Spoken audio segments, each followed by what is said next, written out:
提示句 When I got back to my studio, the sewing machine was on the desk. 當我回到工作室時，縫紉機就在桌子上。文法要點定冠詞指情景裏邊一個事物嘅時候，如果呢種事物係有多個，定冠詞一般係指情景裏邊可知事物慣常涉及嘅一個，但係呢個唔一定係特定嘅一個，亦都可能純粹係其中嘅一個。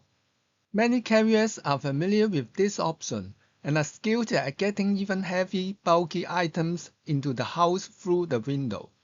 許多搬運人都熟悉這種選擇，並且擅長將笨重的物品從窗戶運進屋內。Window 係房子裏邊嘅可知事物，房子一般有多個窗戶，當中嘅每一個都可以作為定冠詞嘅特指對象，因為將貨品從窗戶運入屋裏邊，所指嘅係邊一個窗戶並唔重要，說話人只係用定冠詞特指防止窗戶呢一種事物嘅一個啫。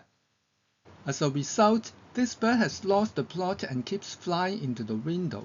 It's not just one window, it's any window. 結果這隻鳥失了方寸，一直飛進窗戶，這不僅僅是一扇窗戶，而是任何一扇窗戶。The man managed to pull his wife and children out through a crack in the house.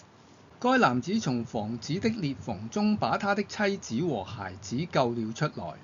房子有窗係當然嘅事，但係房子有裂縫呢就唔係通常嘅事啦。所以房屋嘅 crack 唔能夠作為定冠詞喺情景中嘅特指對象。Police believe the thieves entered the house through a window.